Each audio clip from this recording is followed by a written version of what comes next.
This puzzle looks like a lot of fun. Let's take a look. 3 squares are shown in the diagram. The area of the smallest square is 9, and the area of the middle-sized square is 81. What is the area of the largest square? If you want to have a go, pause me here, because I'll start solving in 3, 2, 1. First things first, let's see how we can use the information we've been given already to start our solution. We've been given the areas of the 2 smaller squares to try and find the area of the larger square, so it makes sense to directly make this jump.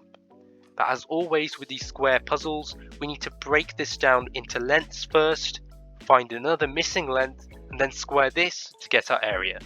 So let's break down our 9 and 81 squares into their side lengths. To do this, we just square root the areas to find each individual side length. So the square root of 9 is 3. So 3 is the side length of the smallest square. For the medium square, we can do exactly the same. The square root of 81 is 9.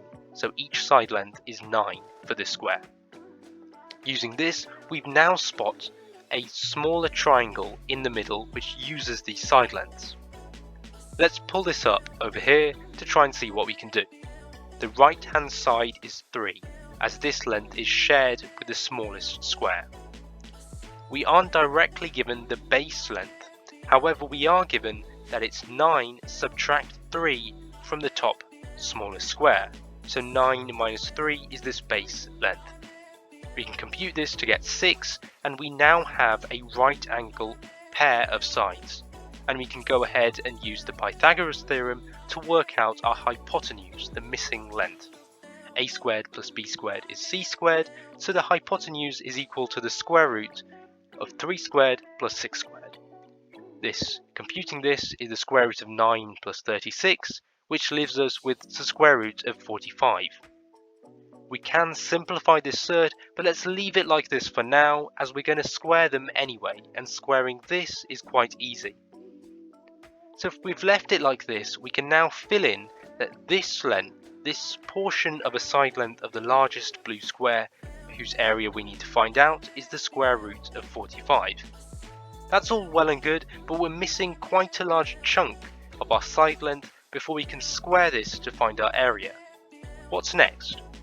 Well, we can now spot a secondary triangle which seems similar over here. Let's pull this up bigger to see what we can already know. The side length, the right hand side length of this triangle must be 9, as this is shared with a medium sized cube. However, from here, any of the other side lengths we aren't told about.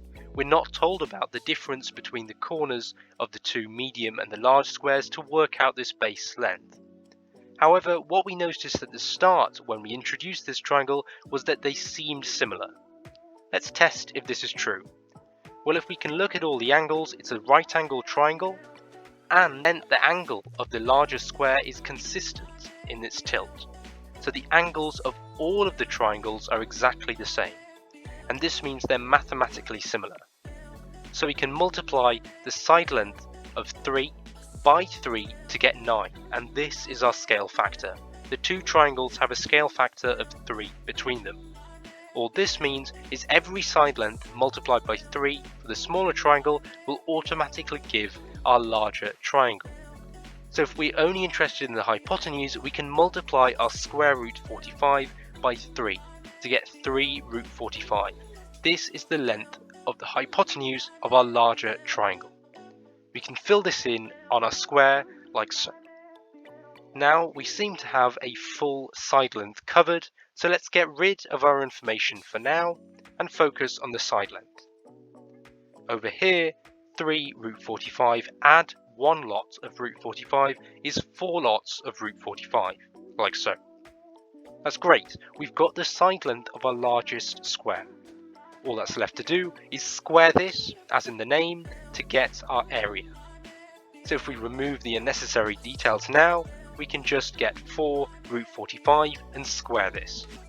This is the same as squaring the 4 and multiplying this by the square root of 45 all squared, like so.